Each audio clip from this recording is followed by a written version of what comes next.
Hello there, folks. My name is Spoonks, and I saw Kingdom of the Planet of the Apes. It's okay.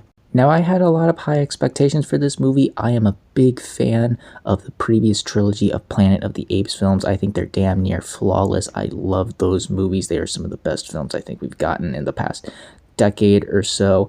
And the movie itself, this one looked very interesting to me. It was set generations after, Caesar's death, and I was curious to see where they would take this story with these new characters, how time had passed, how much the conflict between the humans and the apes had gotten, for better or for worse. The movie also just looked really great in my eyes. The trailers really sold me on the movie, but unfortunately it didn't live up to my expectations. I didn't hate this movie. I didn't even think it was that mediocre, but I was still a bit let down by this. I thought it was just an okay movie. Starting with the positives, the special effects, animation, and everything about the visuals is fantastic. It is definitely carried over the strengths of the previous trilogy in this regard. The apes all look so great. They look actually there, the textures, the on the fur, the skin, and the way they emote and react with the scenery and how they're animated and the way they're all designed. They all look really great, and the visuals are just absolutely stunning and just masterful. They pretty much nailed the visuals with these Planet of the Apes movies, and this is something I still look forward to if this new trilogy continues.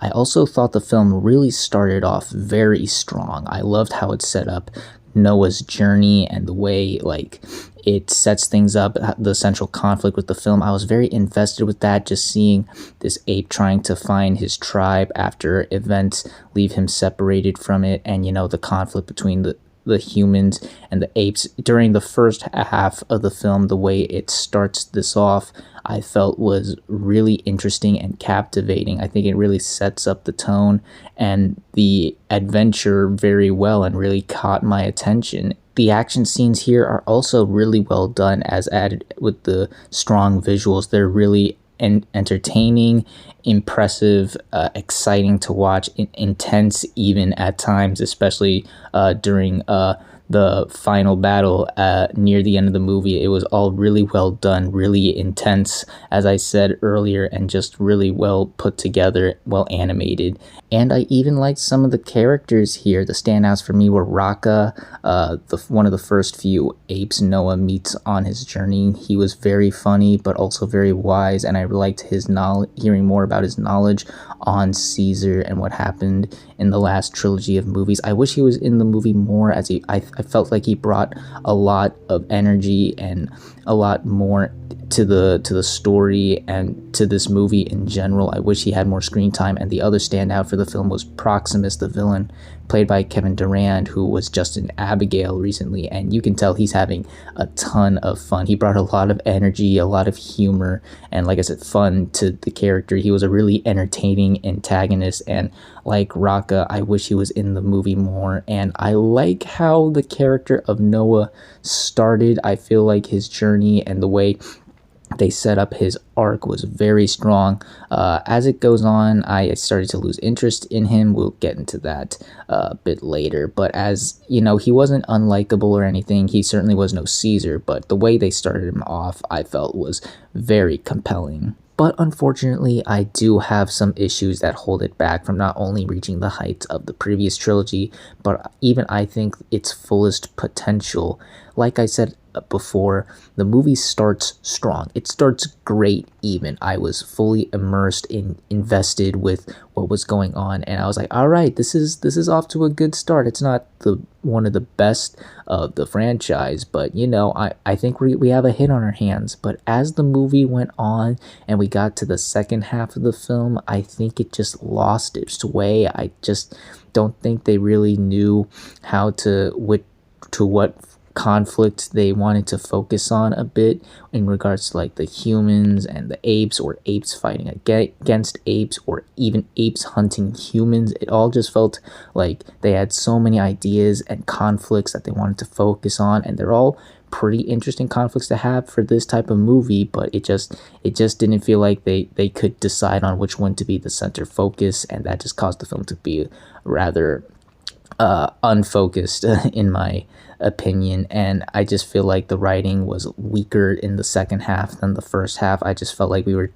treading familiar ground with these conflicts of the apes and the humans, and we start to focus a bit more on the human side of things, and I just felt like that really bogged the movie down, as I felt like with this new character, I think her name is May, and I don't want to say anything bad about the actress. She did a good job. It's just that her character just wasn't written that well. I just found her to be a bit bland and uninteresting, and I just didn't really care about her conflict and what she had for the film, and I felt like it started to take away a bit from the apes conflict, away from Noah's side. Again, he starts to really start to be involved with her and her story, and I just felt like that kind of weighed down his character a bit, unfortunately. I just really felt like the second half was a lot weaker than the first half, in my opinion. It started off so strong, but it just wasn't able to stick the landing. It wasn't able to keep me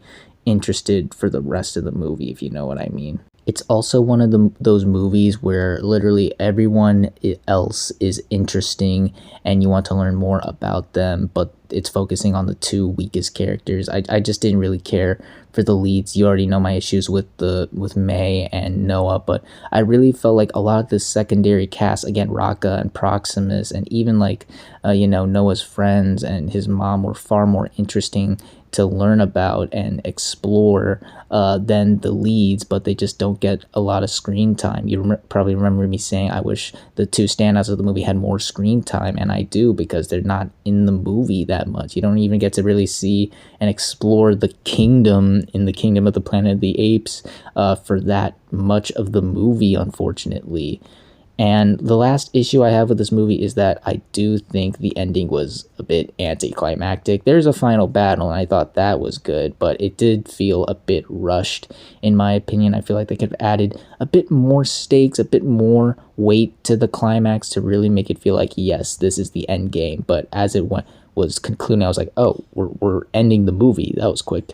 So unfortunately, yeah, this movie was a pretty mixed bag for me. I thought it was just okay. It has some good things about it. The visuals, animation, and special effects were well done. The action scenes were well done. It has a very strong first half and a secondary cast of very interesting and likable characters. It's just that the second half really just bogged this down. It felt like we were headed into familiar territory with this movie. I just think that the second half wasn't as strong, written as well, and the characters we focus on weren't as interesting as the ones we focused in the first half. I feel like they just really need to, do better with the sequels. There is a sequel bait at the end of the movie, and I'm curious to see where this leads into for this trilogy. And I think if they stick the landing, if they bring the strengths of the first half into the sequels, then I think we could see much stronger, much better films with those films that maybe even could reach the heights of the previous trilogy. But as is with this movie, it's okay. If you are really, really interested and excited to see this movie, I'd say go check it out, but it's not a must watch. I think you could wait for this to hit digital DVD streaming. But if you really want to see the visuals, the action, and just want to see a bunch of cool apes riding horses on the big screen, I wouldn't stop you. But still, I don't really give this a high recommendation. It was a bit disappointing for me. And those were my thoughts on Kingdom of the Planet of the Apes. What did you all think of it? If you've seen it, did you like it? Did you hate it? Comment down below and let me know. If you like this video, hit the like button. If you like this channel, hit the subscribe button. Follow me on all the social media links at the end of the video. And until next time, everyone, stay sharp. I hate every ape I see, from chimpanzee to chimpanzee. No, you'll never make a monkey out of me. Oh my God, I was wrong.